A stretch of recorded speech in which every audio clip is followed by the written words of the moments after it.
Hello, everyone, and welcome to the 13th of November edition of the Presence Posse Presents. I'm here with Dr. Fred Blum, and I'm Miriam Siegel, and we're going to be talking about presence and people pleasing. And we actually had a wee chat before we came on live, and I just sort of suggested that we just people please right from the start. So I'm not really sure what that would look like. I guess I could pretend to be really like smarter than like you're a really smart guy. Yeah, that would And be I'm it. not so smart as you. So I'm thinking I could try to be as smart as you and get people to try to impress people and then feel shame afterwards because it didn't work. And I'm sure that I was caught. People figured out that I wasn't actually as smart, even though I was pretending to be smart. And of course, then I have to stay in shame and beat myself up for being so stupid, thinking that I could fool people. Right. So this is like the. It's like that is a bulletproof strategy, Miriam.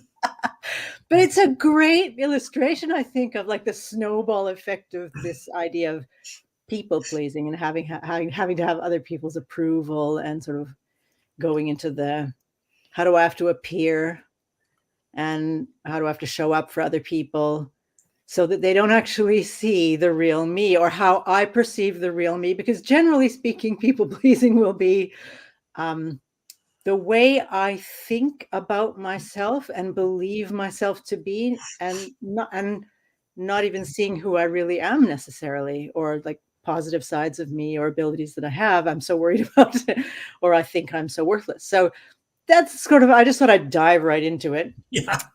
Okay, your turn and go. Okay. Well, please just I want to make sure everything I say is acceptable to you. And I want to make sure that, everything I just want to make sure you're happy with me, Miriam. Well, you notice that I put your name and contact information up right away. Oh, you're so good. You're Yeah, and such a good I person. didn't do it for me because No, you you did are it for way me more important because than I am. and you are just so considerate. Yeah, Thank, thank, right.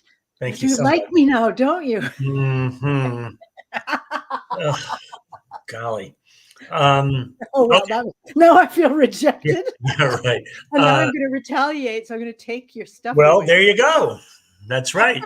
Because I think the essence of people pleasing is there's a like a quid pro quo kind of built in, and it might be just if I if I'm good to you, if I'm flattering, if I bring you a pillow for your head, whatever it may be, then you'll love me. You'll say nice things to me. You'll tell me what a good person I am, whatever it may be. And when you don't get that stuff, it tends to create resentment. Uh, I think that ultimately, people pleasing and any variation thereof is probably based in some kind of a fundamental experience in here of not good enough, not enough, not worthy, and I mean, ultimately, that's what all of this stuff comes from. You know what I'm saying? Whether I'm a people pleaser or whether I say screw everyone, it's all about me. Um, I think it still comes from a fundamental something wrong in here, and the way we, the defense mechanisms that we, excuse me, that we manifest in the world. They're just ways of pointing us back to seeing the way that we really hold ourselves. I think that some version of I don't matter or I'm not good enough, whatever it may be. Yeah, that is generally that's a general sort of, I guess, symptom to call it that. Yeah. I'm going to take your name away because otherwise it's going to look really strange if if it says Dr. Fred Blum and it's me talking. And then I can go into the, oh, I feel really how stupid I am and all of this.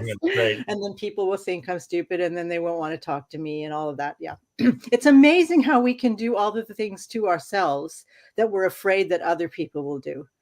And so it's part of that people pleasing. Like, I'm not going to say no. I'm going to be hyper vigilant to what you want and try and give it to you.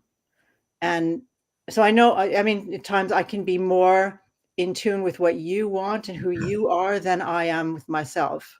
And Yeah. if I do that, I guess, I'm going to maybe just put my own name up there. Um, if I do that, then you won't reject me. But if I don't do that, I reject me. And it's like, what's worse? You rejecting me or me rejecting me? And I think very often people are so used to treating themselves badly. And I'm not even noticing that they're doing it even, but they're so used to it. And it even feels safer when they treat themselves badly that they don't, they would rather do that. That's the one they choose.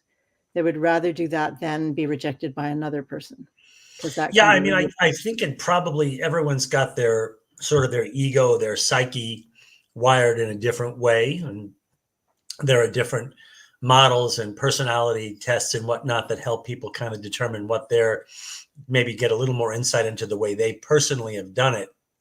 And so, yeah, I think exactly. Some people will reject others. Some people reject themselves, like you're saying.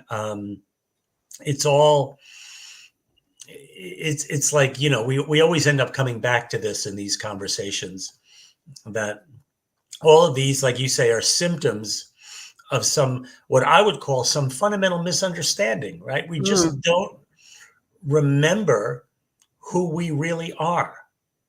And so we're acting out of this, what I call the ego, this mask, this identity that we create.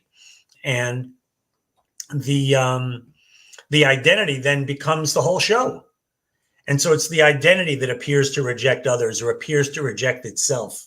mm, But it's, I'm not saying that doesn't matter, because that the way that identity lives its life is going to have a lot of impact on your experience of happiness and well-being.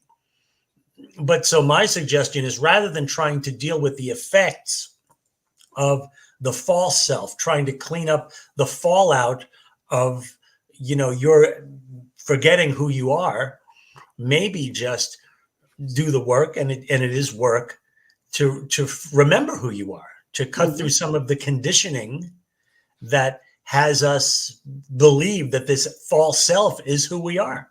mhm. And me putting you on the spot now. I wouldn't have it any How other way. Oh, that's good to know. Now I feel really good about myself again, and we can still be friends. When I hear you talk about the work, and of course, and I guess I would call it work too. Um, Although I like to make it as playful as possible, there Sure. is an element of work, absolutely. Why should people get to know their true self? I mean, if I'm safe, because a lot of times okay, if I take a concrete example, this is an extreme example, but not necessarily extreme for many people. Mhm. I held hostage for a while, and one of Yeah. the things I did was, of course, notice what he wanted, finding ways to keep him smiling, keeping him calm, um, so that nothing would happen to me until I figured out a way to get out of there. Mhm. And it took a while, and I did. And then I noticed actually that that kind of behavior was showing up, me not realizing that I had some sort of post-traumatic something or other. So I would feel really frightened sometimes when I felt under pressure, when I felt someone was watching me very carefully, because he used to show Mhm. up. He used to do all kinds of strange things. And so if I felt like somebody was observing me carefully or had expectations of me or whatever, I would start to notice and do what I thought they wanted me to do, be who I thought they wanted me to be, in a kind of a same sort of way, trying to keep myself alive. Mhm. So if I have the impression, or if it is my general experience, that I need to keep myself alive in life, I have to be better than I am to get the job I want, which is a kind of a survival thing. If I get that job, my life is going to be good. And if I don't get that job, my life is going to be hell. So that's a kind of a survival trigger thing for some people, for example. What is it? And this is not an easy question or not an easy answer necessarily. What is it that would make me want to not do that? Because I know a lot of people think, well, if I don't people please, if I don't do this and I don't do that, I will not get the job, or I will not get my mother in law's approval, or I will not I will be disinherited from my family. I mean, there are things you can tell yourself to make it seem absolutely necessary to be people pleasing? Yeah. Well, I mean, it's a complicated question. Uh, I know you can handle it, she says, buttering him up. well, since you put it that way, um, um, I mean, I think maybe a good place to start in exploring that question, because I think we could probably spend the rest of the call answering what you just asked, is maybe we define what people pleasing is, and maybe for that matter, what it isn't. So, for example, every time we say a nice thing, it doesn't mean we're automatically people pleasing. When you wish your mother-in-law a good morning or Merry Christmas or whatever, it doesn't necessarily mean you're people pleasing. So, how would you define people pleasing, Miriam? I was actually just going to say, how do you know? Here, I'm going to take you away again because otherwise I'm not Dr. Fred Blum. uh, what makes the good morning or the Merry Christmas or whatever, Right. what makes that people pleasing? Yeah. And so for me, I think about it I'll very often check in, what does it feel like? Yeah. Or do I have an ulterior motive? Hmm. So like, if I feel like I'm doing something that seems to be counter to honesty, I guess that's an easy way to put it. If it Authenticity. doesn't feel like I'm being honest, or if I know I'm not, I'm saying something to get something, for Yeah. example, which is a kind of ulterior motive, Hmm. then like, for example, that sort of conscious or unconscious thought that I want my mother-in-law to like me, or my potential mother-in-law to like me. So I'm going to say Happy Christmas, and maybe a little bit too nice, like a little bit with that feeling of my smile is just a bit too big. Hmm. Hmm. There's a hidden manipulation in it. And Yeah. to me, that's a kind of a people pleasing attitude. Anytime I'm a bit too sugary sweet or too malleable, I don't say no when I really knew that saying no was the right thing to do. So when I'm not acting in accordance with my true self, to put it that way, then I would call that, just to be general, people pleasing. Fear of disapproval, fear of rejection, and putting the opposite on them, putting on a false front. Yeah. And maybe even to distinguish that between perhaps just manipulative behavior, like, for example, if I'm buttering up my boss, um, I might not be doing it so that, like, because I feel badly about myself. Maybe I'm just trying to get him to give me a promotion. Now, I'm not saying that's a great way to be either, but Mhm. it's different than doing it so I feel good, you know? Yeah. Like, at least to me, to come back to how do we define it? I don't know if there's any one actual definition for people pleasing, but to me, people pleasing has to do with my own insecurity. It Yeah. has to do with me treating you in such a way to get you to like me or say something good to me or whatever, so I'll feel better about myself. Yeah. I don't even know that I think of it like the boss getting a promotion thing. I don't think that would necessarily fall under people pleasing. I mean, I don't know. I guess we could think about it in lots of different ways, but my main thing is I feel insecure and Yeah. I want to feel better about myself by, the response that I get from you, Mhm. you know. Mhm. Um, and I think that's a relatively simple way to look at it. And then when we look at it from that perspective, we get to say, well, what if I didn't get that response? The self inquiry part is, what happens if I don't get the response from you? Mhm. Um, can I just be present with, or for that matter, if I don't, like if I find myself wanting to do some people pleasing behavior and I don't, I kind of, resist going there. And so instead of just acting on the need to get some response from you, I just sit with that experience in myself Mhm. and notice, oh, this is what insecurity feels like. This is what not feeling good enough feels like, or wanting external validation. And those all have a certain experience in the body. You know, I like to do the body thing. So I just would invite someone to sit with that experience.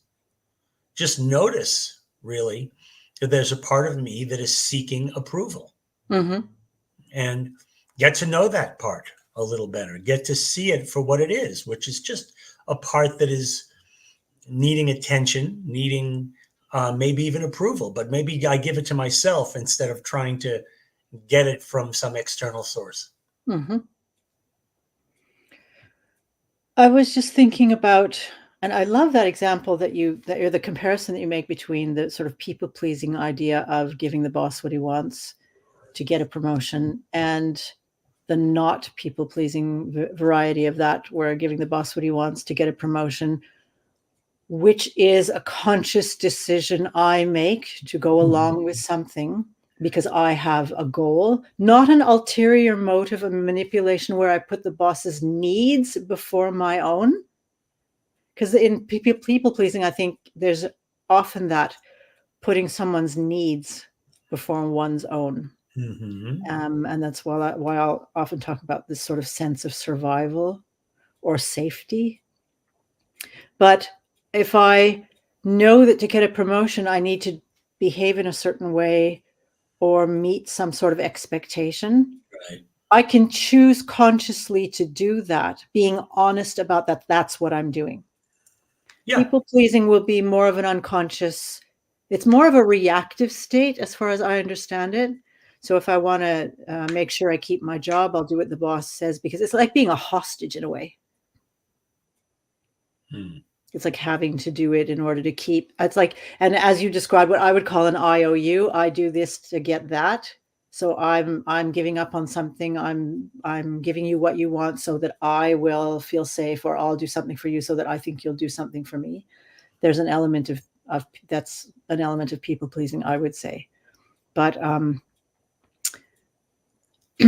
what was my point? Why did I mention that? I'm going to, the understanding that people pleasing can be exhausting, really. Yeah. Because it's always out, giving and giving and giving too much, even. Like, if you're watching, anybody experience that, where you're just giving and you're giving and giving too much, you're showing up, you're doing everything you think other people expect of you, and it costs you a lot. Maybe you don't even have free time for yourself because you're so busy showing up for everybody else. I mean, it can be really, really exhausting to be in people-pleasing behavior. So that would be one reason why it's a good idea to take a second look at what's going on with you and doing exactly what Fred is suggesting, sitting with that feeling. Because what you do every time one of the things about succumbing to the people-pleasing habit, to call it that, is it is a vicious cycle. You reinforce it in yourself. Oh, yeah. You do it, and then you reinforce the idea that you're worthless, or that you need somebody else, and that none of that may be true, and is likely not true at all. But the more you do it, the more you reinforce that is your reality. And as you said, it can become an identity, or an idea that that's your fate even. So it's a great example, just sitting with the feeling of it. Like, I want to do this thing, but I'm not going to. I'm just going to sit and feel that and figure out what that's about. Yeah. And the wonderful thing, it's funny because, well, I'm going to put it in this particular framework. So there's a personality model. I don't love calling it a personality model because it's much deeper than that. But I know what you're going to say. the Enneagram, right? I know you've heard that. And so the Enneagram is a very interesting way of understanding ourselves and other people. And what we're describing in people pleasing is really what I would call type 2, which is the helper. And the kind of vice. So each type has a vice and a virtue and what's called a holy idea. So for 2, the vice, and this is interesting because people pleasers would really resist this idea, but the vice of being a people pleaser is often pride. It's like this idea that I don't have any needs. I'm just here for all of you, you know? And you could see the arrogance in that, like I'm just always the one that can take care of everything. And so the virtue in this type 2 people pleasing dynamic is called humility, where you recognizing your own needs, your own limitations, and to just be humble and say, you know what, I'd love to help you right now, but I really need to take care of myself, and to be able to do that authentically, because as we kind of already pointed out, the nature of this people pleasing thing, it's not authentic. You're trying to get something. You called it an IOU. And so you're not really helping this person out of like this pure desire to be of service, which interestingly enough is the highest expression of this type 2, where it's no longer giving to get. It's just this person who is like, they're like a saint. They're just purely in service. There's nothing you don't ever have to give anything back to this person. You don't ever have to tell them how wonderful they are.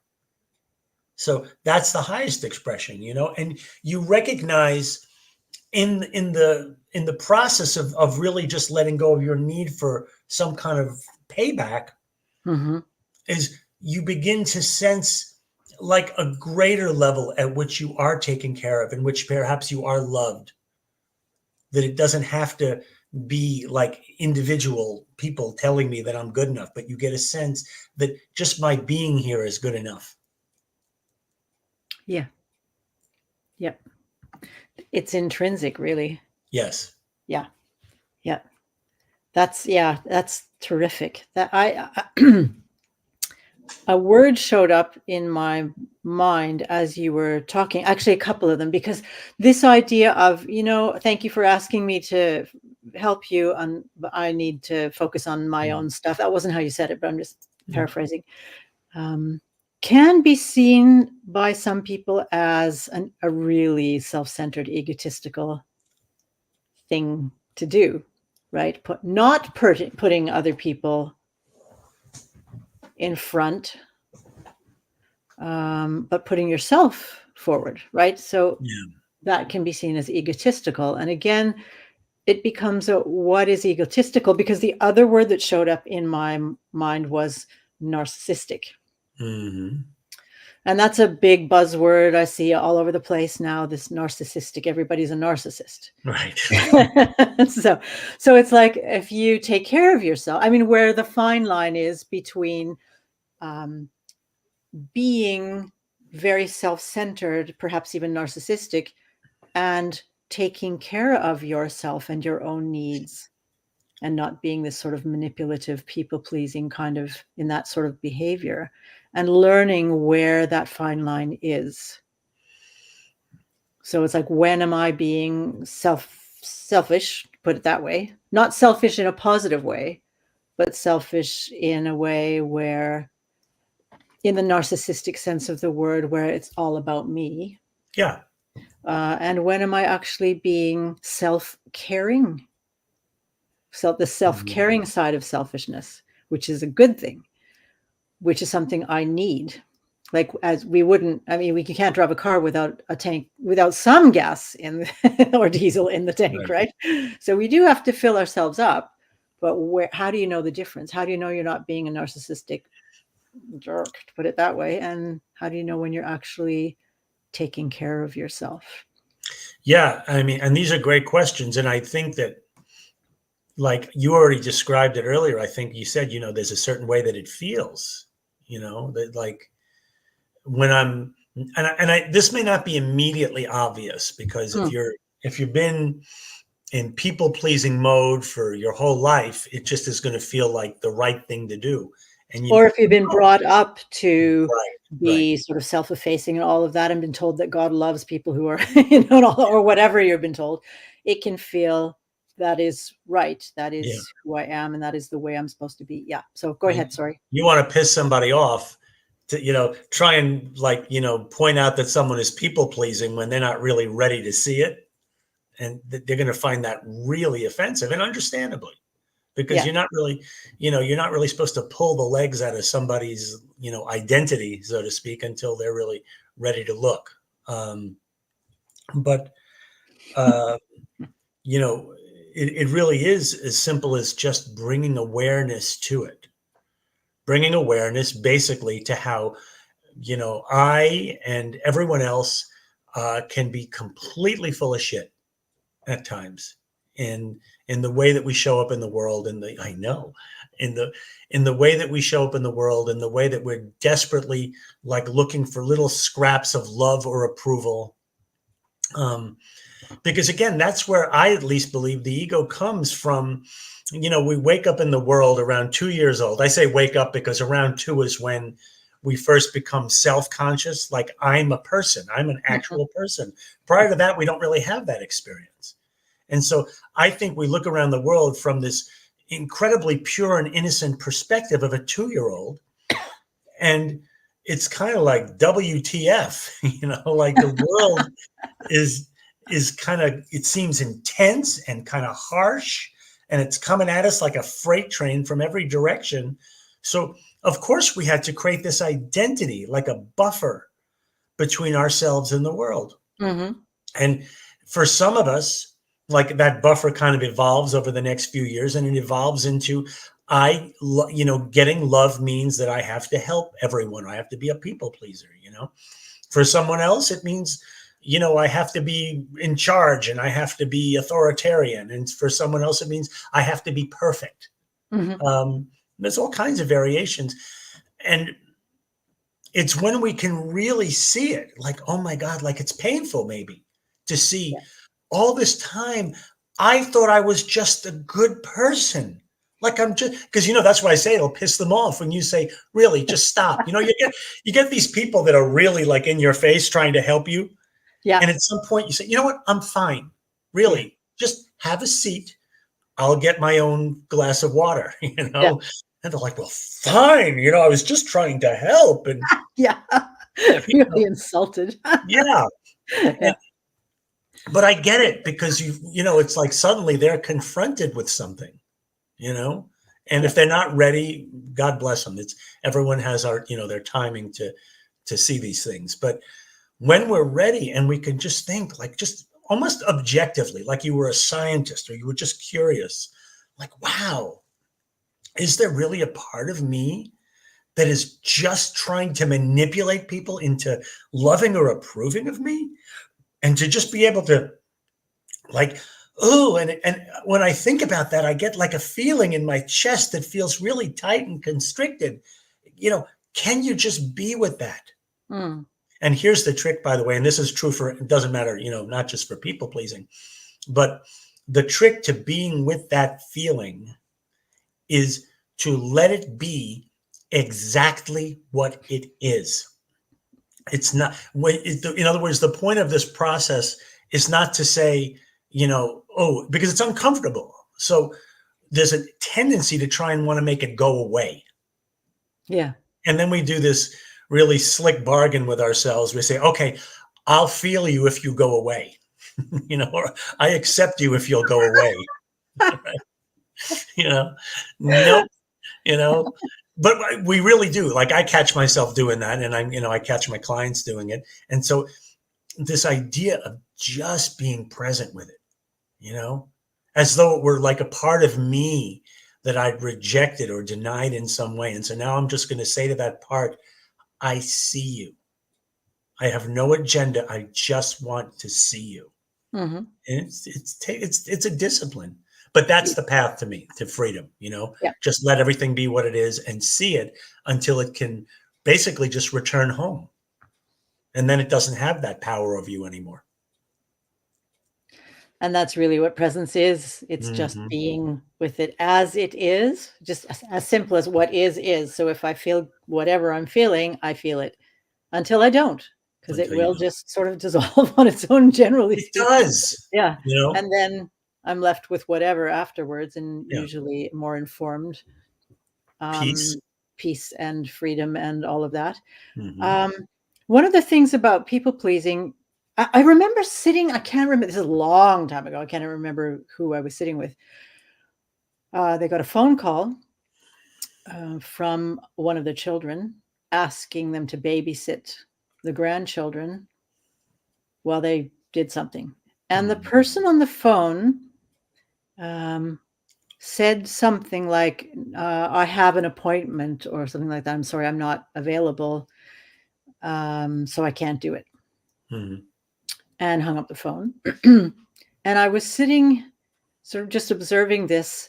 And then the person said something to the effect of, I always have to have something that I can say, or I'd be babysitting all the time, kind of thing.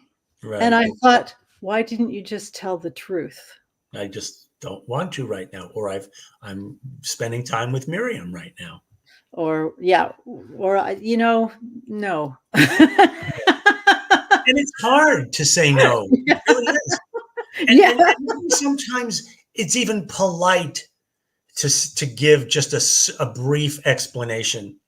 Someone Or we asked me feel to like we have to. If we're people pleasers, Yeah. we feel like we owe them an explanation.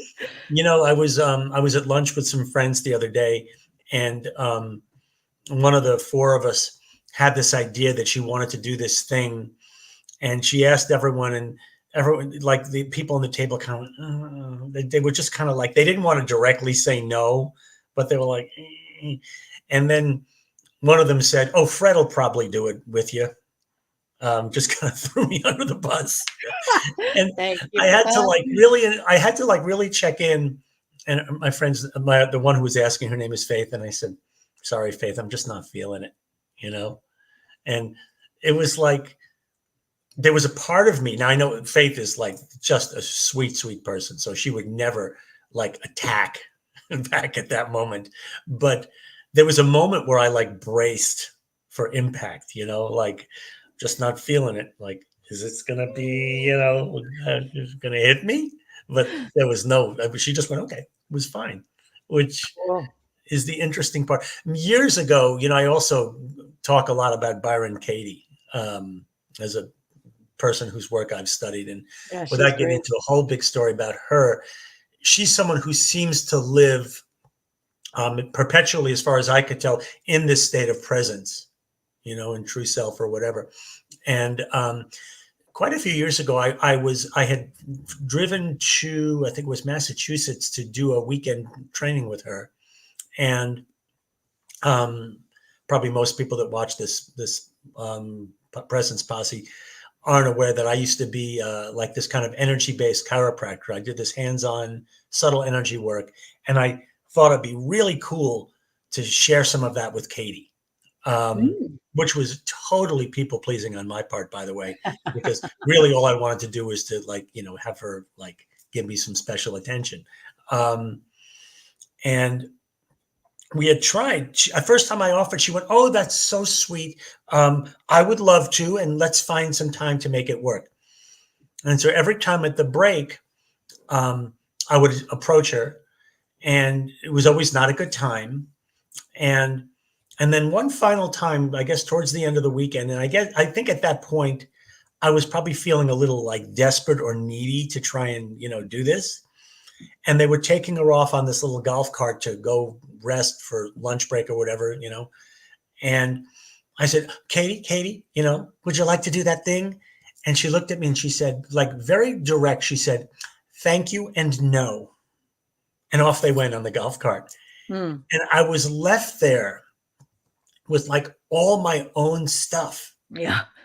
And it was just like, all this sense like, oh my God, I really messed up. And there was like all these stories ran through my head.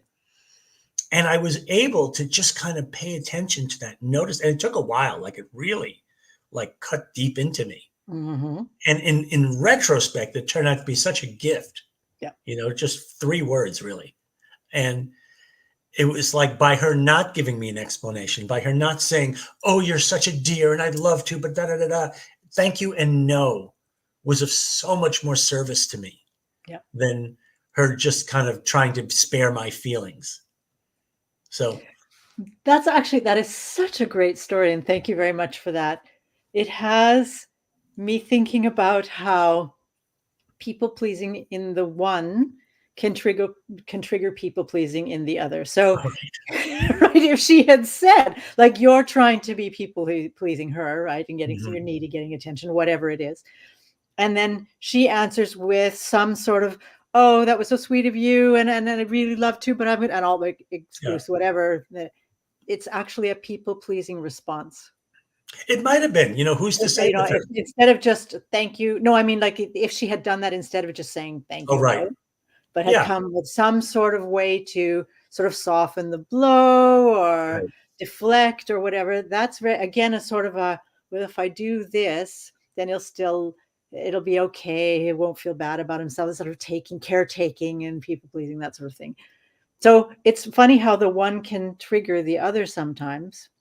Yeah. Yeah. Oh, for Like, I'm sure. going to take care of you, or I want your attention. Okay, I'm going to take care of you, and then you won't hate me or whatever. It goes back and forth. You have two people pleasers, like, Right. in this big And endless she can black look you hole. in the eye Yeah. later because she doesn't feel guilty. Because that's one of the things about people pleasing. There's this kind of the kind of things you're stuck with: the guilt, the dishonesty, that sort of self-hate, shame, and all of this that sort of comes with people pleasing. Instead of um, being just honest about it. And that's all you have to live with, really. If I've been actually dead honest without being malicious in any way, I'm just saying, this is it. Like, thank you, no. Mhm. There isn't really anything else to do with that. Some people would, and I think this is probably helpful to know for people who are used to people pleasing when you're first starting out trying not to be a people pleaser and you maybe are a bit direct and you can feel really guilty about that. It's kind of like the guilt from not respecting your own boundaries, and then it becomes a guilt from respecting your own boundaries. Either way, you don't feel very good about yourself. Yeah. Right. One of them is more honest than the other, and the guilt will transmute into, unless you want to keep it there as some sort of proof that people pleasing is better than not people pleasing, it will become something you don't need anymore. So you Yeah. won't feel guilty anymore. You'll notice that this is actually a good thing for us all, or what I like to call the higher good of everyone involved. And there really is, like, this interesting kind of dance between the manipulative version of which is people pleasing, which is trying to get something, Mhm. and just authenticity. Yeah. So, like, I'm going to give Katie the benefit of the doubt when I first offered it to her, and she said, "That's so sweet, thank you." Whatever she said, she wasn't like trying to please me so I would think well of her. She was just being gracious. Mhm. But then at some point, it became a different thing. Mhm. Um, and it's like, yeah, when I see people and I smile at them or I do something and I just notice, do I really feel like, was that a genuine smile? You know, did I genuinely feel like love or happiness to see this person? Or was I just trying to do something, so cause some kind of reaction in them, even if it's just to feel good about me, like I'm a good person. I smile at everyone, you Mm. know. Um, and that's just the layers, right? These are the ways in which the ego tries to protect itself, tries to keep its little box, and everything, in the dark so we don't see it. I Mhm. always say the ego really can only thrive in the shadows. So the moment that we see it, it begins to have less power over us. And the way, by the way, that it's got like an instant sort of defense mechanism is when we get close, when we start seeing these egoic patterns of people pleasing or whatever, it's like as we start to look, we get scared. It feels uncomfortable. Uh, and that's just the ego's defense mechanism. It's just the way Mm. of trying to keep us from looking there, Mhm. you know? So you have to be willing to be a little brave, Yeah. actually, Yeah. and actually look where And it's. as we often say on the Presence Posse, this is a muscle that can be trained. Yeah. So yeah, it can feel like you're talking about sitting with a feeling, for example, being present to Yeah. a feeling.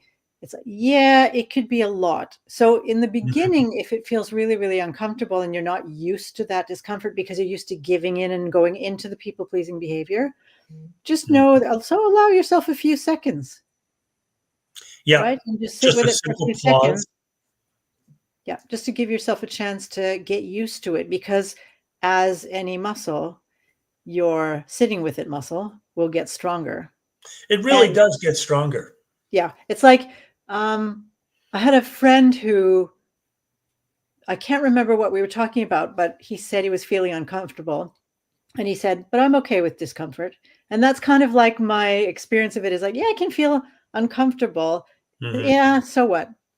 Yeah. The only time Comfortable with. when something feels really like so uncomfortable that I feel ill, for example, Hmm. I might have to breathe a bit more and maybe Hmm. move a bit more, do something to ease that discomfort. But as Hmm. much as possible, my goal is to stay with it, because I know that that is what's best for me. And ultimately it's best for everybody. Comfortable with being uncomfortable. Yeah, I thought that was a pretty cool Yeah. way to say it. Yeah. Um, yeah. And when I do this work with clients, I often say, like, uh, you are in charge of, I call it the volume control. Like, as you Mm, begin to explore this in yourself, uh, you go only as deeply into this as feels safe to you. yeah. Because the moment it starts to feel unsafe, you trigger a whole different branch of your nervous system. And now you're not in self inquiry anymore. Now you're in survival. Yeah. And so we don't want that. The way I look at it is like, if you've gone so deep into this feeling or whatever it is that it's like all you can see, that's not helpful, because you can't find any place to find a perspective from. So you have to be able to put it back out here a little bit, where you could see, you have some place to stand where you can observe it from. Hmm. The Um, difference between believing something is true and observing it as a yes. witness, right? Yeah. If I've gone into it and it's all becoming much, and as you say, it's this is Yeah. what you see, then you Mhm. believe it to be true. Yeah. You're Then identified with you're, it. yeah, you're a prisoner of it in a way. Yeah. And then it, for me, one of the most fun exercises I can do actually is recognizing a thought. It's like, oh, you're thinking again. That's a thought. You got that thought again. Yeah. And then immediately I notice that I'm out of it. Hmm. And Yeah. that's often the case. If I'm feeling something, that will be an indication that I'm thinking something, and get hold of the, okay, you've gone into it, take a step back. And Yes. Paul McKenna, for those people who know who Paul McKenna is, and for those of you who don't, he's a rather well-known hypnotist and hypnotherapist. Hmm. He teaches the use of a lever. Some people say lever, some people say lever. So I'll lever. Potato, potato. Potato, potato. Yes. And what I like about what you're talking about, when it becomes too much and you go into sort of survival mode, which is we have that sort of sympathetic response to Mhm. I need to, well, basically if something feels bad, it is bad, so I better stop Right. doing it, was the survival way. Of course, a lot of things feel Hmm. bad and they're good for you. But Right. he has this he makes use of a lever, and he'll have like a scale from 1 to 5, and then you can move the lever up and down. And so if you want to try and train your muscle and you're feeling something, it's intense, it's, or you can use a knob even. It's like, can you turn that down, as you were mentioning, turn it Right. down a little Okay. bit, see if you, and then you take control of the situation, right? And it becomes really fascinating, because it's like, oh, I can actually decide how much of this. So I can turn the Yes. level up a little bit and see what that feels like, and turn it down and go, oh,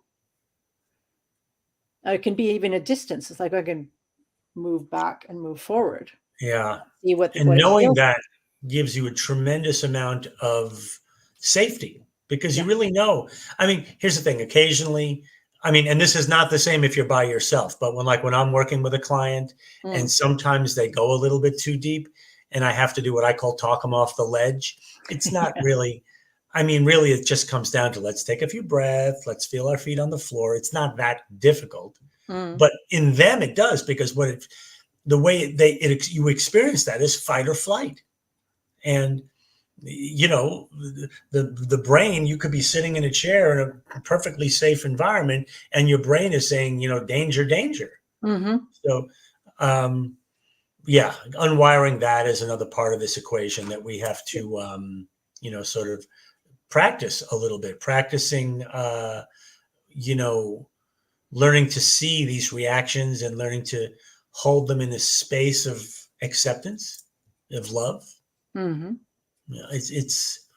And then to me, it's like once I can see the reaction and I can notice the physical, whatever feeling of insecurity or sadness or fear, and I can observe that, then, I think it's useful to begin to get curious about who is the observer.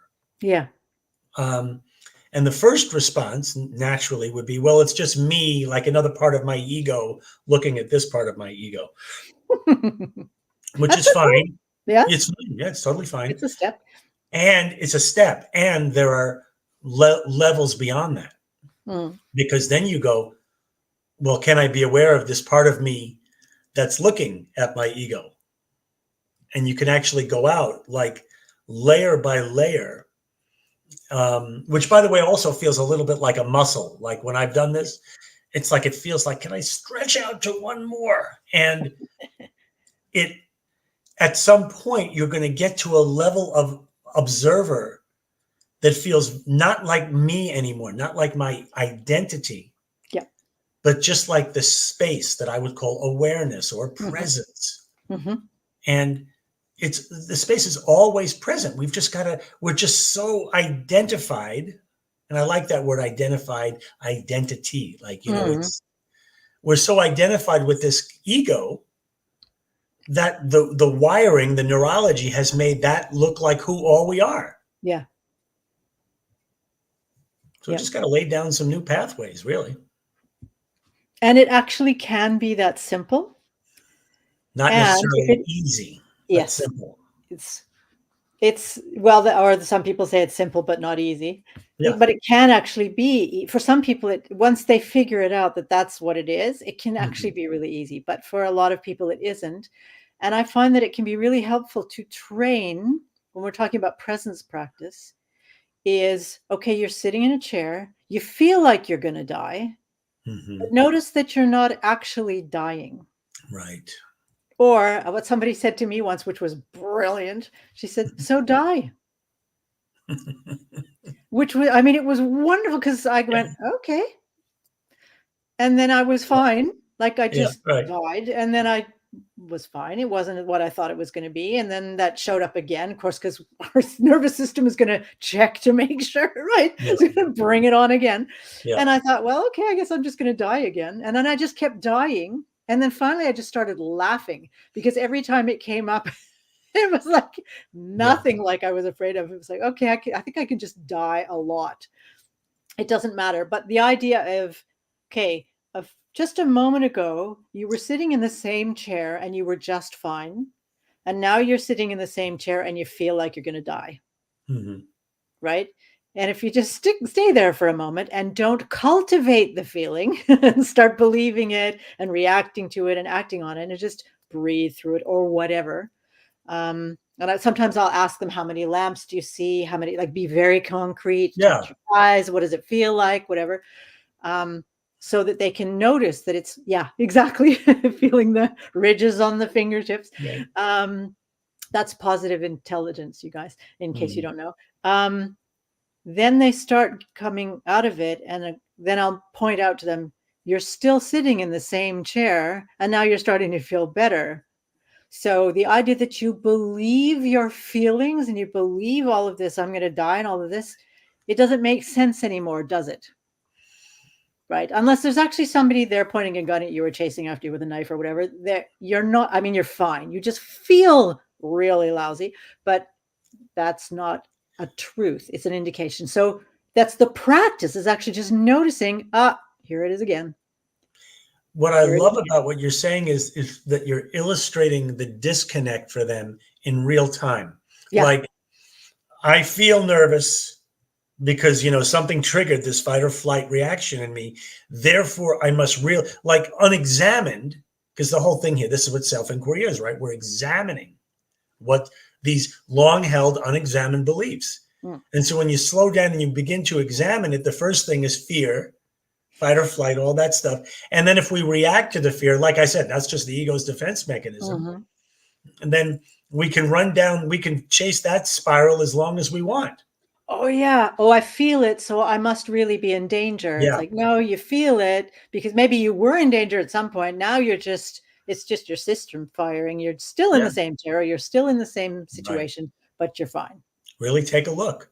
Yeah. And Yeah. and this is, I mean, I totally acknowledge it's a readiness thing.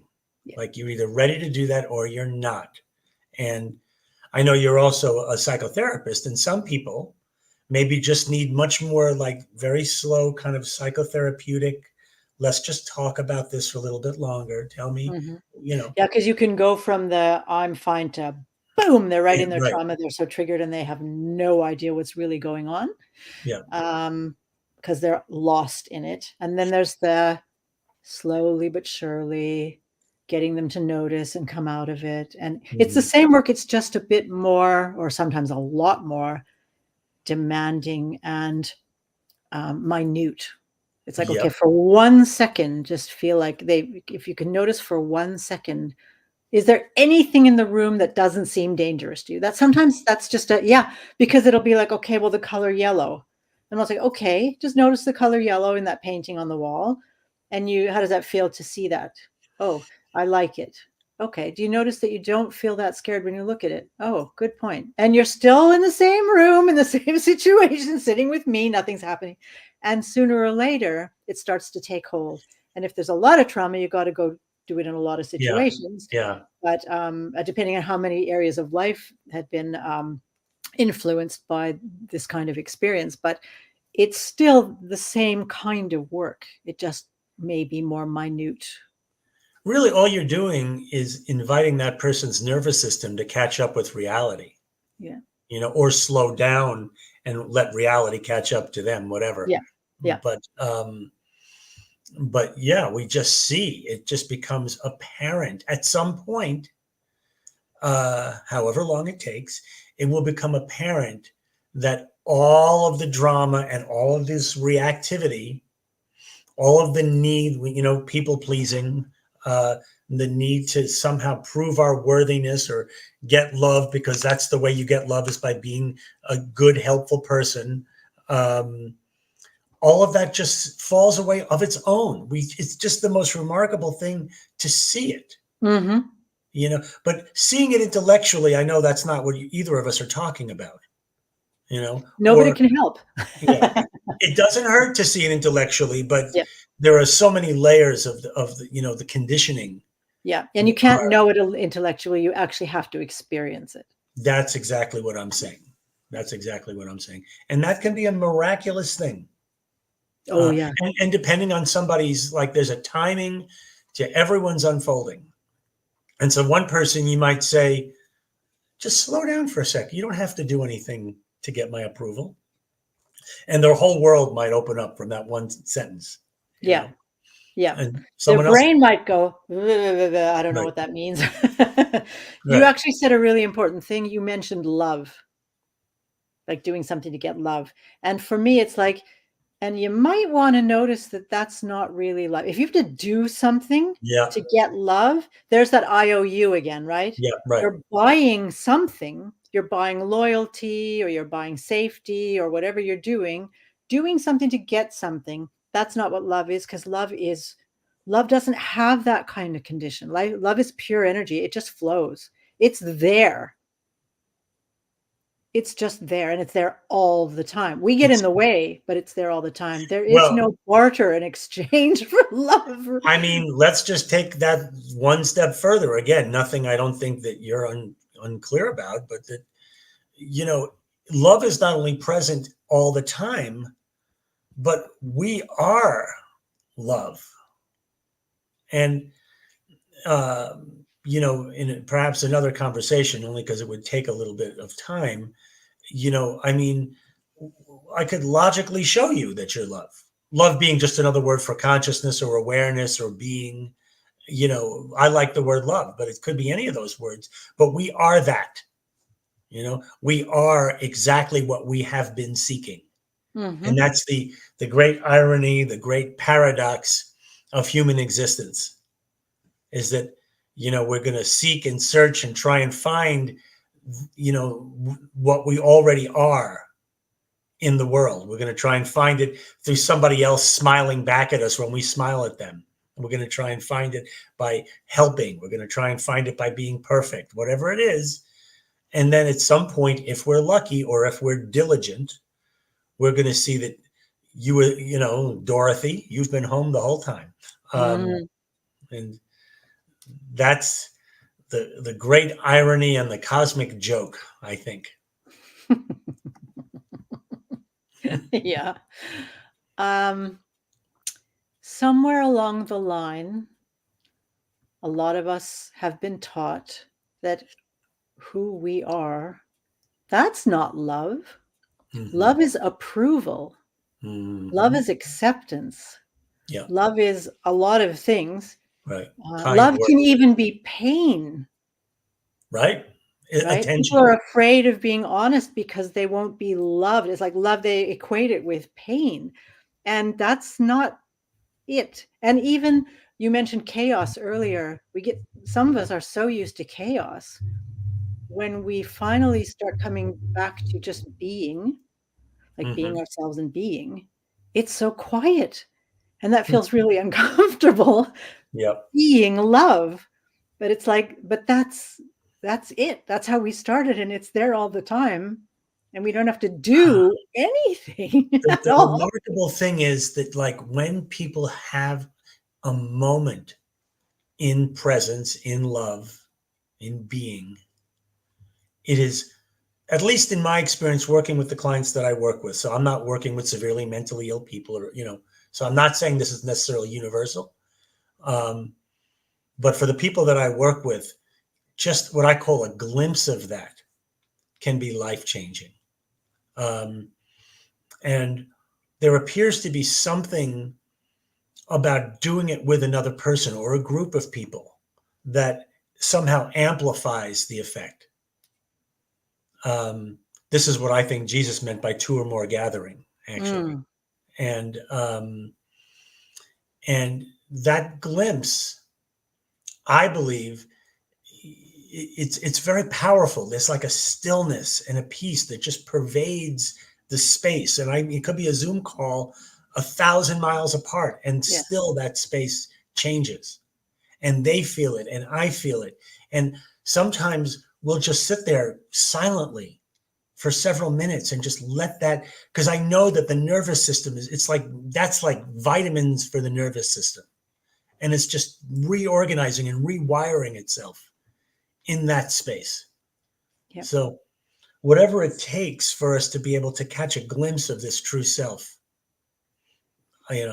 I at least suggest it's worth it. And it's worth the work and the fear and the discomfort, even the cost, if you're going to pay someone to help you with it. There's why else are we here except to experience that? Yep. Yeah. Yep. And some of us have to go a lot of sort of detours to get there. Right. God knows I did. Yes, I did as well. I haven't always been this extremely perfect being that I am. Yes, now. this that I see before me. One of the things I realized, and I think I posted this on LinkedIn a couple of weeks ago, is that I realized that part of perhaps my mission, and I'm always careful with words like that because they become there's just so much baggage that comes with that kind of word.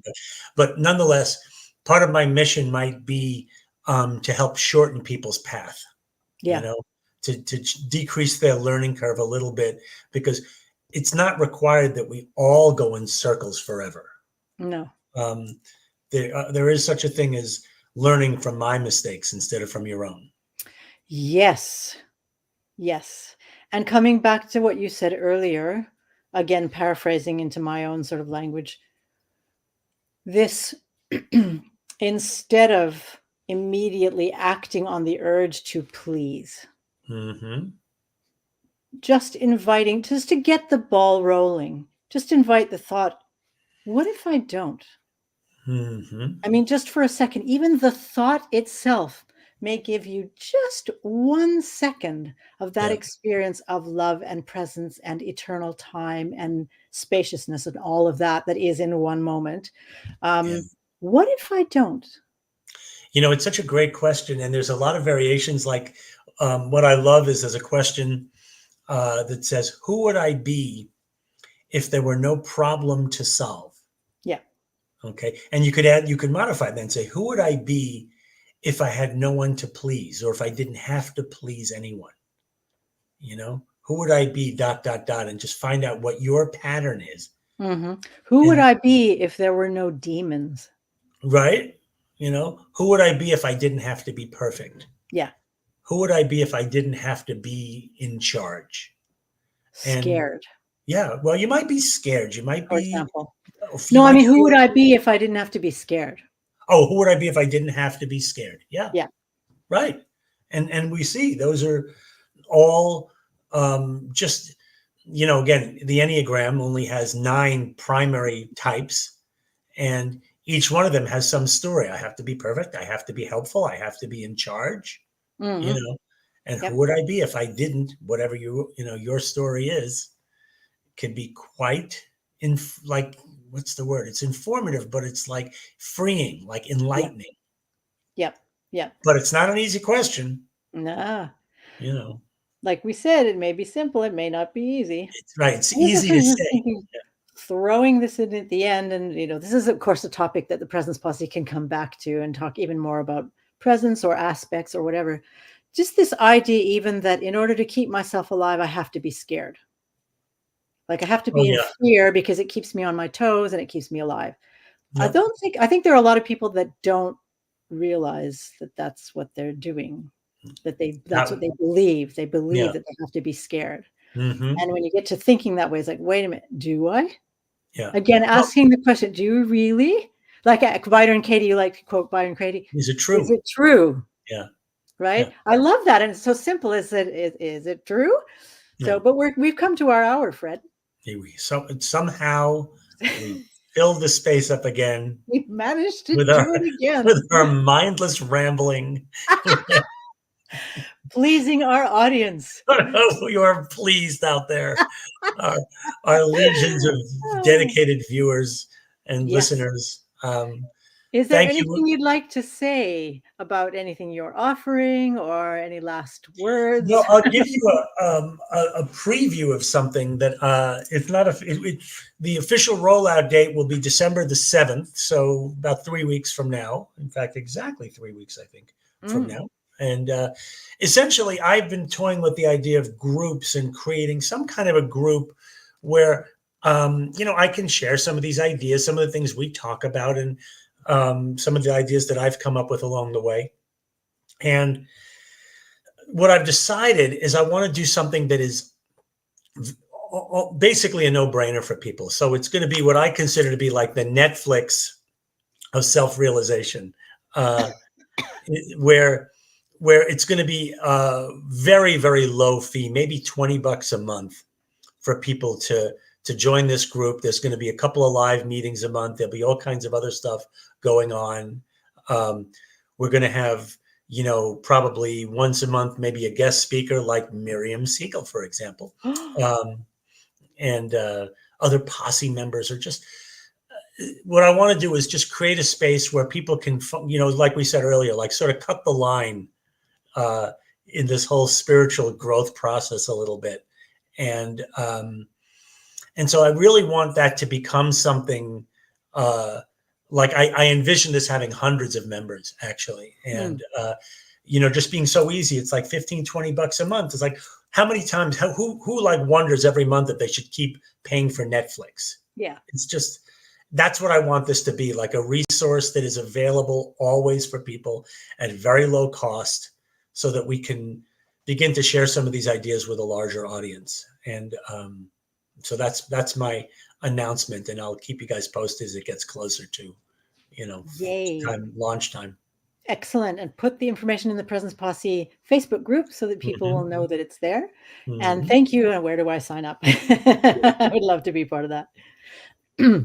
So before we go, I'm just going to mention that I am starting again a new round with a course that I call Undefiable. It's part of a 1-year Invincible program that I have. It's the first course in it.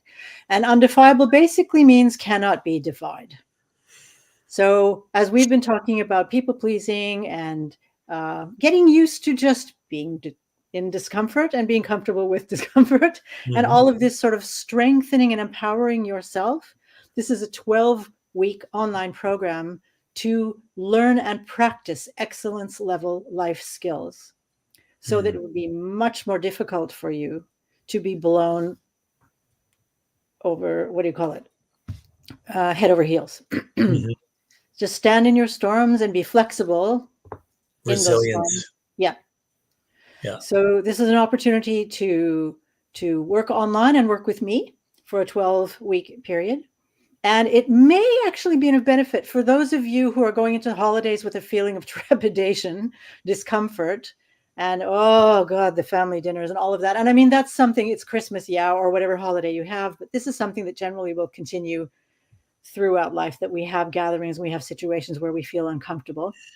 So this is an opportunity to already now start training those skills. Yes, I love Put them that. to good use. So Yeah. even Thanksgiving. So you're welcome to contact me. You know where to find me in the Presence Posse. And of course, you have contact information on the screen there. And we can have a chat.